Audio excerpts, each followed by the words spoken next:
नमस्कार, news for nation देख रहे हैं आप। आपके साथ मैं हूं ऋचा शर्मा। बिहार विधान परिषद की 12 सीटों पर मनोनयन से पहले ही अब सवाल खड़े हो रहे हैं। इसको लेकर बिहार की सियासत भी गर्मा रही है। अब इसी बीच सत्ता पक्ष की मंशा पर भी सवाल उठ रहे हैं। कांग्रेस एमएलसी प्रेमचंद मिश्रा ने साफ तौर पे कहा है कि सत्ता पक्ष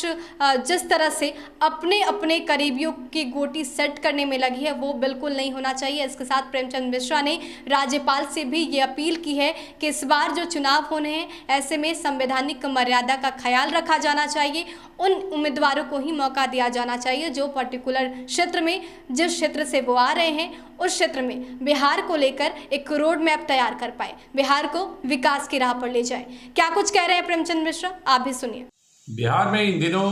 विधान परिषद के 12 मनोनीत सदस्यों को लेकर सत्तारूढ़ गठबंधन में रस्साकसी चल रही है। राज्यपाल महोदय के द्वारा 12 सदस्य विधान परिषद के लिए मनोनीत होते हैं और बीजेपी जेडीयू इसको आपस में बांटने के लिए लगी हुई है। मैं माननीय राज्यपाल महोदय से आग्रह करता हूं कि इस तरह के मनोनयन की सिफारिश अगर बिहार कैबिनेट करती है तो संविधान के द्वारा जो प्रदत्त उसमें निर्देशित है, जो किस तरह के लोग राज्यपाल द्वारा मनोनीत कैटेगरी में विधान परिषद के सदस्य बने, उसके पालन को वो सुनिश्चित करें। और मुझे उम्मीद है कि राज्यपाल महोदय ऐसा करेंगे,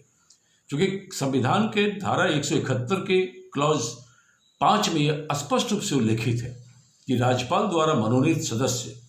को विज्ञान के क्षेत्र में उन्हें वैज्ञानिक होना चाहिए, उन्हें उच्च स्तर का आर्ट कला के क्षेत्र में कला पारखी होना चाहिए, उन्हें उच्च स्तर का साहित्यकार होना चाहिए, उन्हें उच्च स्तर का समाज सेवी होना चाहिए और उन्हें कोऑपरेटिव मूवमेंट में उनके क्या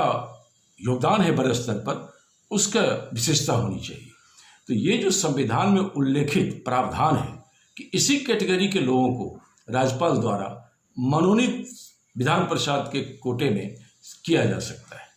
तो मेरा ऐसा मानना है कि बिहार के महामहिम राज्यपाल इन संवैधानिक प्रावधानों को स्पष्ट रूप से देखेंगे और अगर सरकार की तरफ से बीजेपी और जेडीयू से जुड़े कोई सक्रिय राजनीतिक नेता, मंत्री, पूर्व विधान पार्षद, पूर्व विधायक, पूर्व मंत्री, ऐसे लोगों का नाम जाता है तो मैं समझता हूँ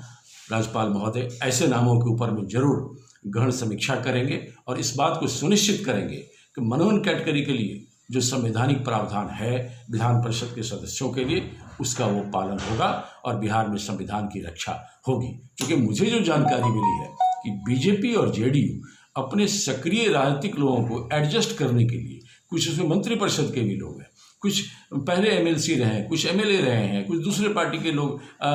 भगोड़े आने वाले हैं, इस तरह के कैटेगरी के लोगों को अगर वो विधान परिषद में वैज्ञानिक और समाज सेवी और कला पारखी के रूप में अगर मनोनीत करना चाहते हैं तो कहीं न कहीं इसको लेकर लोगों को मजबूरी में कोर्ट जाना पड़ेगा।